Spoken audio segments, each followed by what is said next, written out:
Was it really one moment at a restaurant table that broke everything? Or had the wait been building so long that Fenn's footsteps toward the bar were just the signal the whole structure had been waiting for?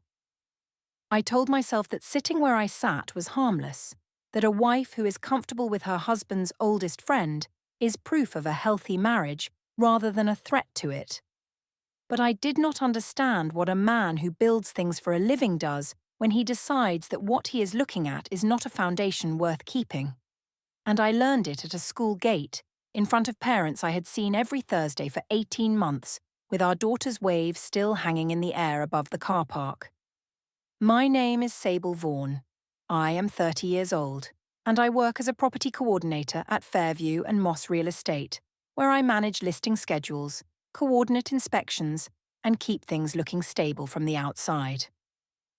Managing how things appear is a skill I have applied to every part of my life, including my marriage to Fenn.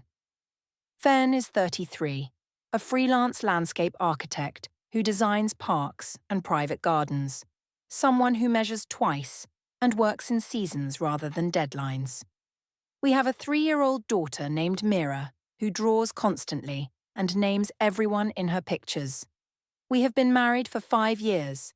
I have been in an arrangement with his best friend Driss for 16 months, and I describe it to myself as something I am managing. On a Saturday morning at Haverfield Park, Mira was on the climbing frame, and I was on the bench with my phone turned face down. Driss appeared at the gate 20 minutes into our visit, in a running kit, as though the route had simply brought him there. He stayed 22 minutes. He crouched beside Mira at the climbing frame and made her laugh. When he left, Mira came down the slide and pointed at the gate and said his name, in the way she says names she associates with good things. I posted a photo of the park to my Instagram story on the walk home, the morning light, the empty swings, and the phone was visible at the bottom left corner of the frame, face down on the bench behind me. Fenn came home from a site visit. Mira told him Driss had been at the park. He said that was nice and made tea and did not ask anything else that day.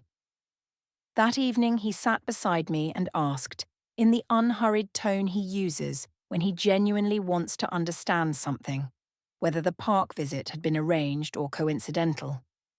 He said he noticed in the story photo that the phone was face down on the bench, and I normally kept its screen up because of property alert sounds. He was not accusing anyone. He noted that Driss usually ran the North Riverside path on Saturdays. I had mentioned it before. And he asked what had brought him to Haverfield Park on the same morning I happened to be there. I told him he was jealous of his own best friend, which was the kind of insecurity that made a person exhausting. He said nothing else. That night, Fenn added a calendar entry. Mill Race Library, 2 p.m. He placed Mira's drawing in the kitchen drawer rather than on the fridge. 2 weeks later, on a Tuesday in mid-October, I was scheduled to visit a Southern District inspection. Una, my supervisor at Fairview and Moss, stopped by my desk that morning and asked whether the October 14th inspection had been completed and logged, because the property sign-in sheet did not carry my name for that date. I said there had been a scheduling conflict, and I had visited the following morning. She said she would need the updated log date, and moved on. The interaction lasted 90 seconds. I entered the corrected date in the system and told myself it was administrative. And it was, except that the reason the October 14th sheet had no entry was that I had not been at the Southern property at all that day. I had been in the Mill Race Quarter. Fenn took the kitchen bin out that same evening. At the bottom of the bag, under a coffee filter and a broken pasta package, was a field glass restaurant receipt. A table for 2.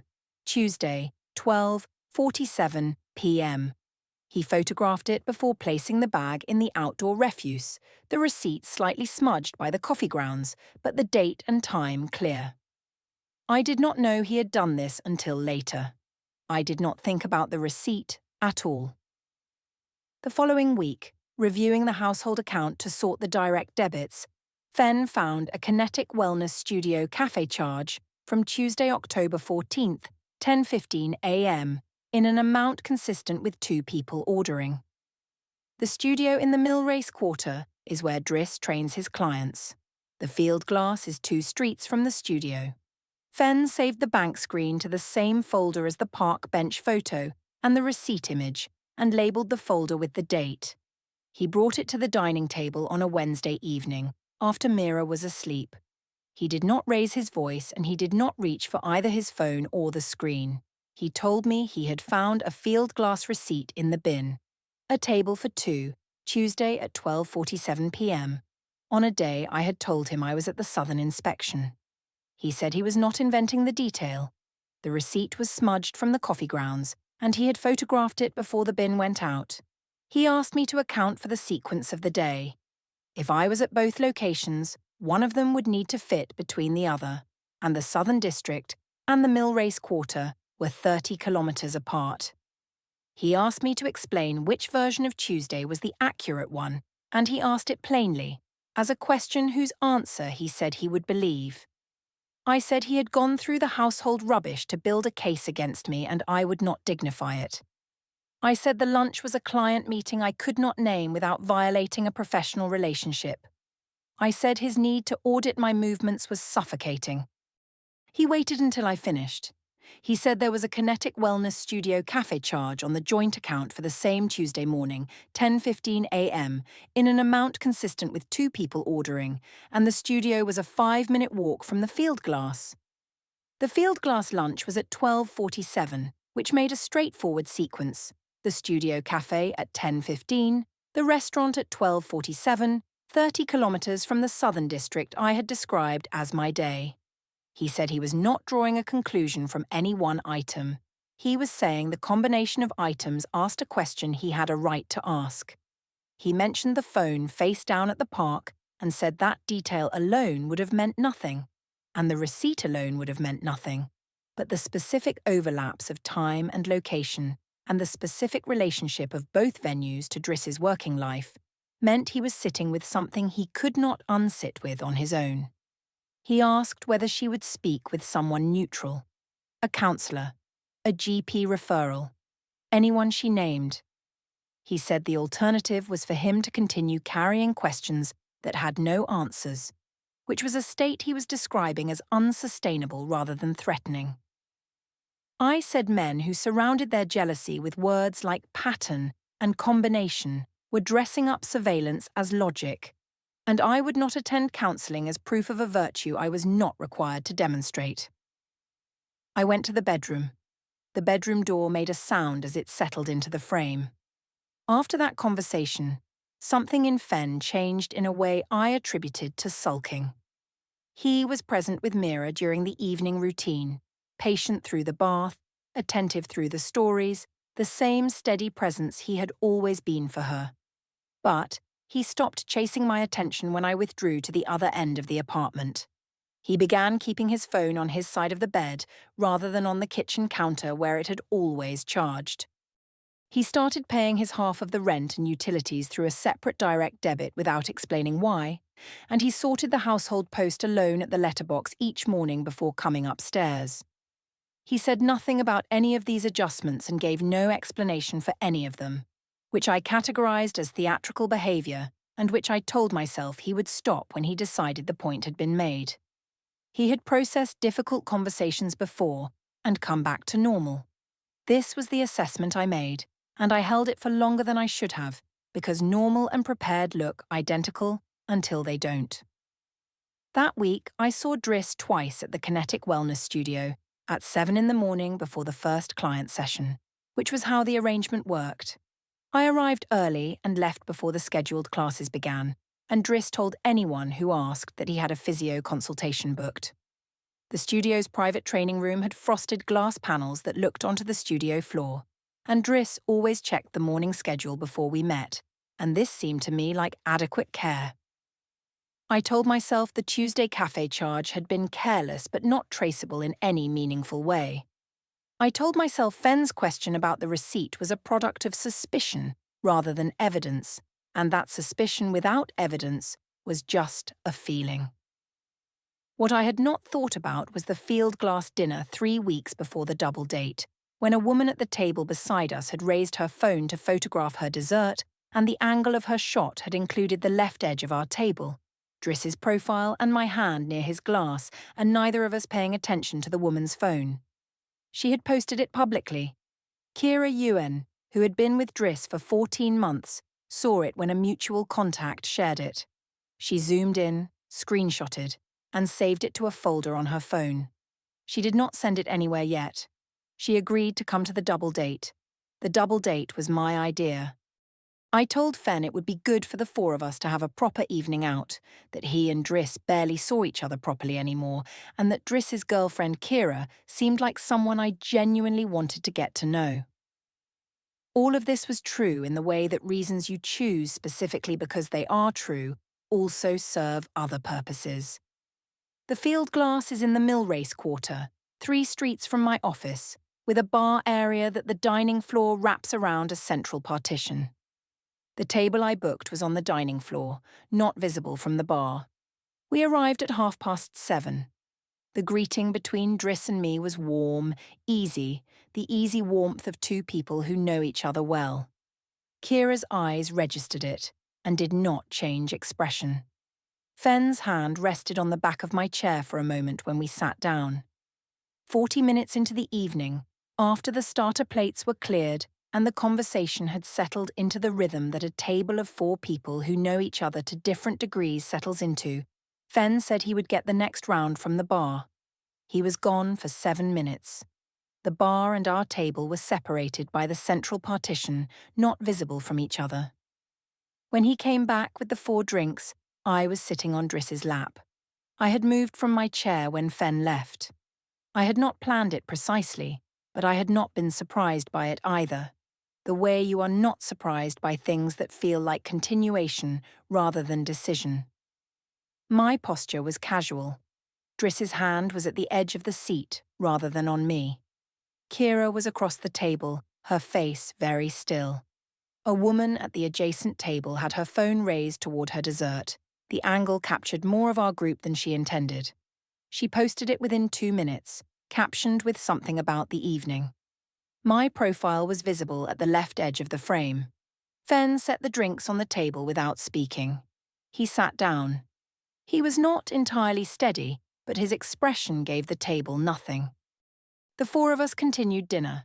Driss and Fen talked about a mutual friend's new apartment and whether the neighborhood had improved. I participated in the conversation as I normally would, laughed at the right moments, contributed observations, managed the room. Kira was precise and pleasant and said exactly the amount a person says when they are listening carefully and speaking selectively.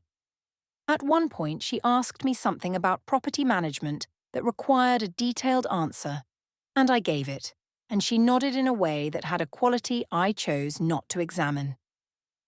Under the table, my knee was close to Driss's chair, and I did not move it. Kira excused herself 20 minutes after we returned to the table. She opened the public post on her phone in the hallway outside the bathroom and saw it had been live for 11 minutes.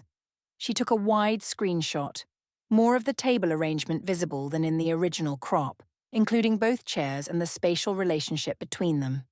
She came back, sat down, and gave Driss nothing when he looked at her.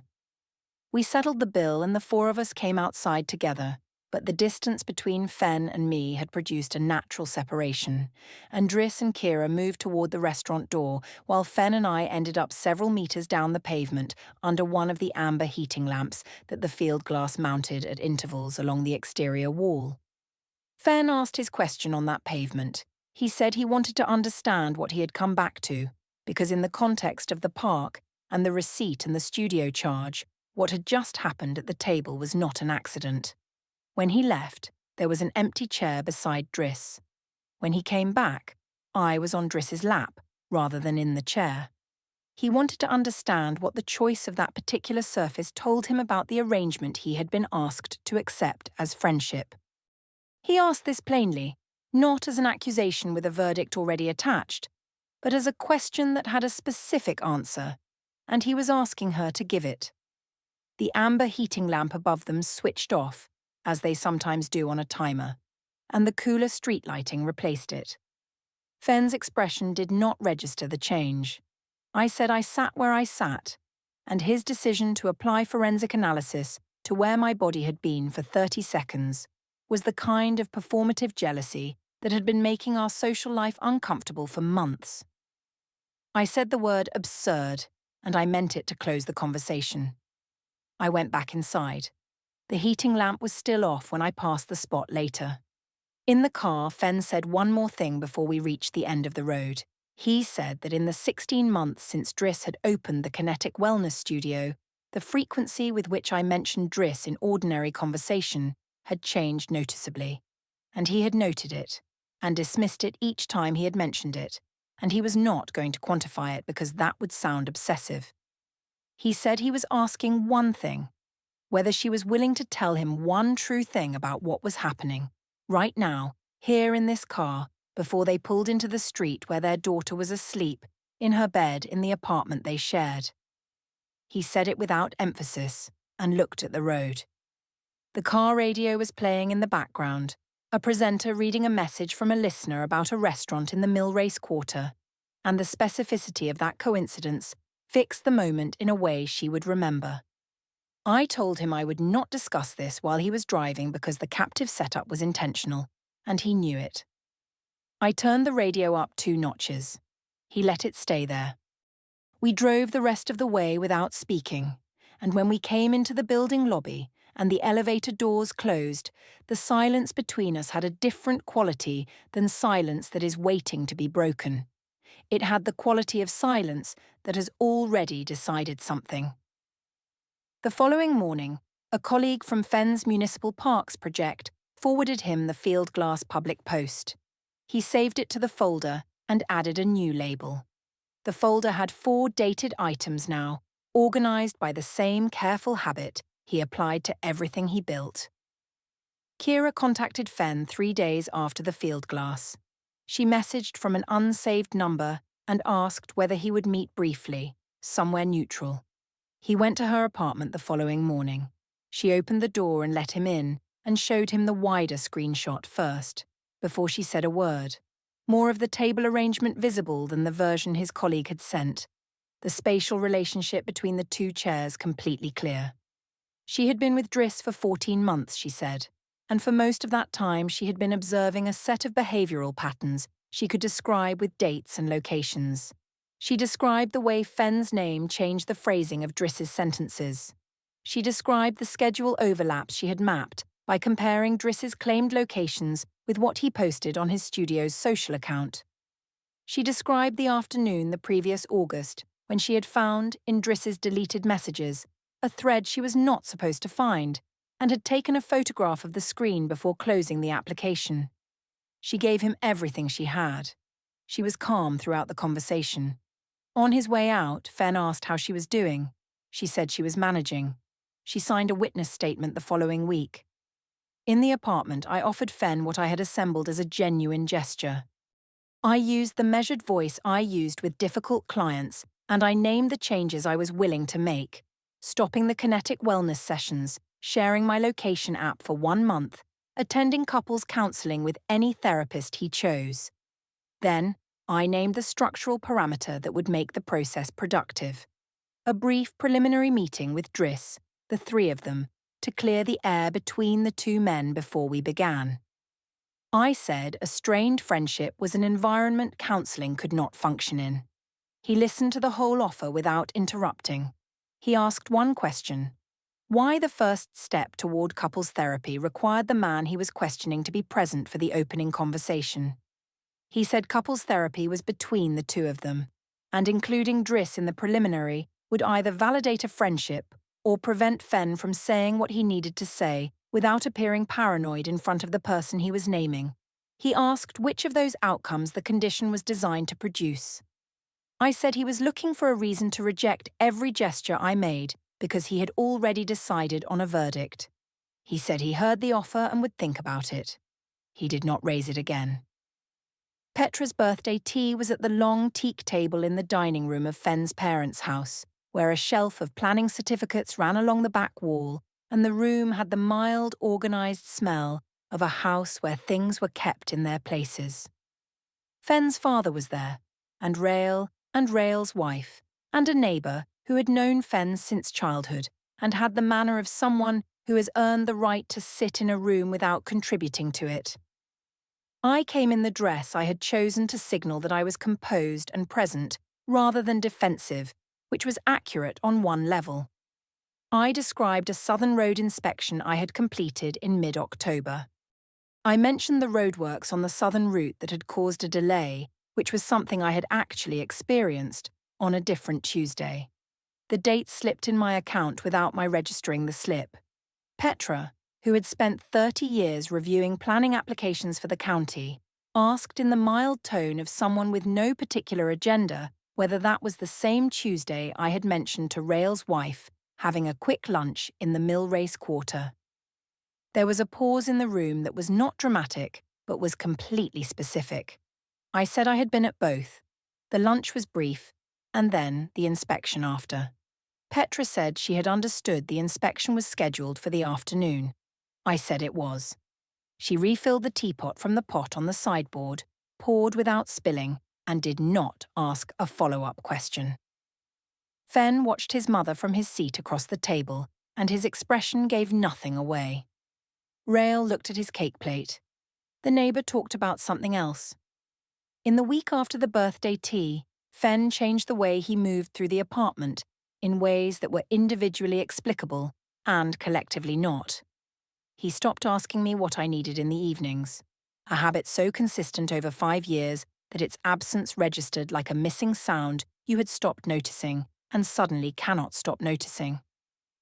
He spent 40 minutes each night at the desk in the bedroom corner with his laptop angled so the screen was not visible from the doorway, and he minimized whatever was open when I came in, not hastily but with the unhurried motion of someone who has already organized his actions in advance. He started going to bed slightly earlier than me. He moved his spare set of keys from the shared bowl by the door to the interior pocket of his coat without saying anything. And I noticed the empty bowl once and told myself he had simply reached for whichever set was closest.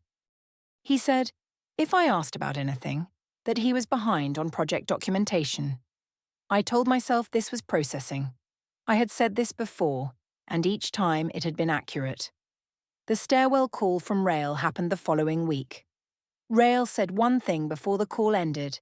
Their mother was very good at timelines and had been thinking about the birthday tea conversations since Sable left. Fenn said he knew. The call ended in the ambient hum of the building's ventilation. Fenn stood in the stairwell for a moment and then went upstairs. That evening, Fenn went into the living room, unhooked a framed photograph from the hallway wall, and carried it to the balcony. The photograph was from his and Driss's first year at university, the two of them and 2 others standing outside a lecture hall. It had been on that wall for 4 years. He placed it face down on the balcony storage box and returned to the kitchen to make Mira's dinner. He said nothing about this and I offered no comment. I noticed the empty nail on the wall later and told myself it was the kind of passive rearrangement a man made when he was processing feelings through furniture. I passed the empty nail 3 more times that week and told myself the same thing each time. The household tablet showed a new calendar entry the afternoon after the birthday tea. Mill Race Centre, 4:30 p.m. Bring ID. Petra, pouring the last of the tea before Sable left, had seen the notification when it appeared on Fenn's phone beside the teacups. She said nothing about it and poured with steady hands. By the week before Thursday pickup, Fenn had reorganized his side of the household in the systematic way he applied to everything he built with the intention of it lasting. His passport, his car documents, his professional certificates, and the financial records he kept separate from the joint account had moved from the shared living room filing crate to the zipped interior compartment of his work bag, which went with him every morning and came back every evening and never sat open anywhere I could access it easily.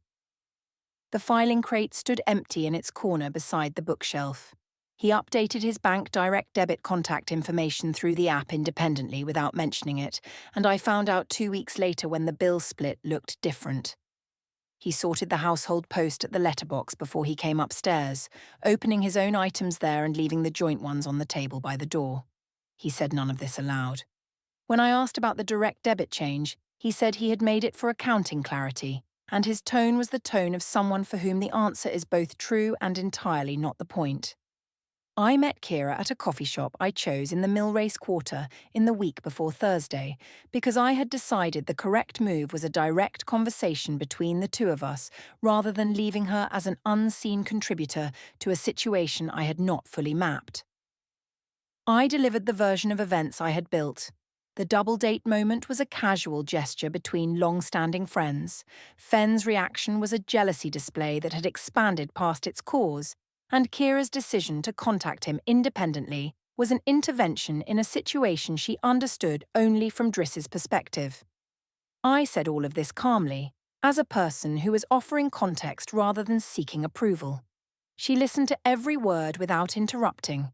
Then she said she had been at the field glass, and she knew what she had seen, and she had been observing the pattern for 14 months and had documented her observations because she had believed correctly that they would eventually matter.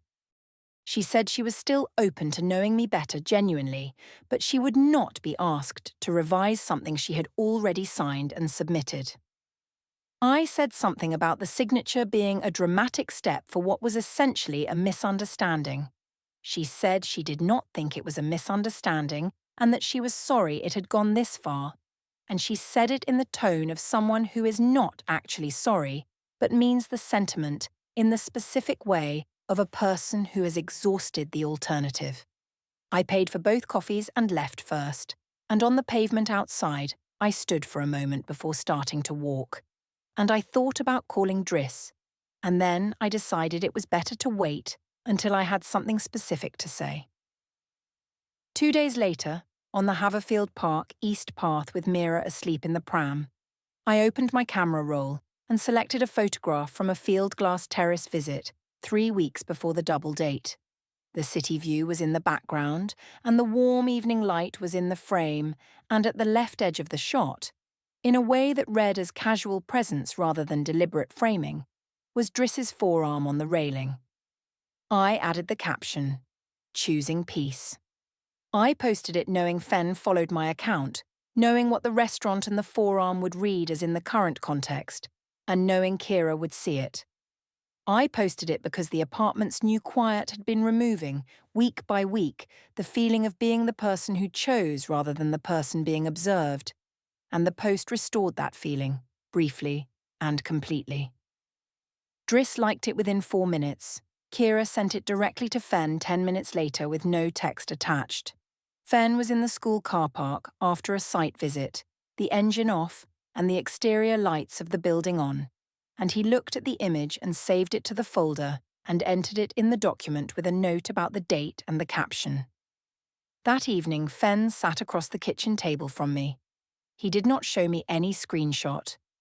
He named what had accumulated over 6 weeks: the park photo, the field glass receipt, the studio charge, the double date, the compromise offer with its Driss condition, and the post from the same restaurant, from the same forearm, posted after he had formally described his concerns 5 separate times. He said he had tried 5 honest conversations and been told he was jealous, insecure, conducting surveillance, or performing an ultimatum. He asked one question, and he said he was asking it once. He said the affair, if there was one, and he was being precise with the word if, would span a period that overlapped with Mira's conception window based on what he understood about the timing. He said he was not using the word paternity loosely. He was asking her in this kitchen whether Mira's paternity was a question he had cause to be asking. He said he was giving her a final opportunity to answer that voluntarily, here, before the matter was handled through a different kind of process. He said this without raising his voice and without cruelty, as someone who had been carrying the question for long enough to have found the language for it. Behind me on the kitchen counter, Mira's handprint picture from preschool was sitting where it had been for 3 days, the paper soft from being handled, the paint still bright. I told him he had built this confrontation piece by piece to produce a verdict he had already written. I said his obsession with timelines was a symptom rather than a concern and I needed space. He stood up, said he was going to handle the remaining matters through the right process, and went to read to Mira for the rest of the evening. The apartment settled into a quiet with a different texture than before. Not the quiet of a man who was hurt, but of one who had already moved. The next morning, the household tablet showed a calendar entry in Fenn's section. Haverfield Primary, 3:15 p.m., Thursday. I read it as the regular school pickup. I put Mira's bag together the following Wednesday evening and found the handprint picture in the outer pocket. And I stood in the kitchen for a moment holding it before putting it on the counter.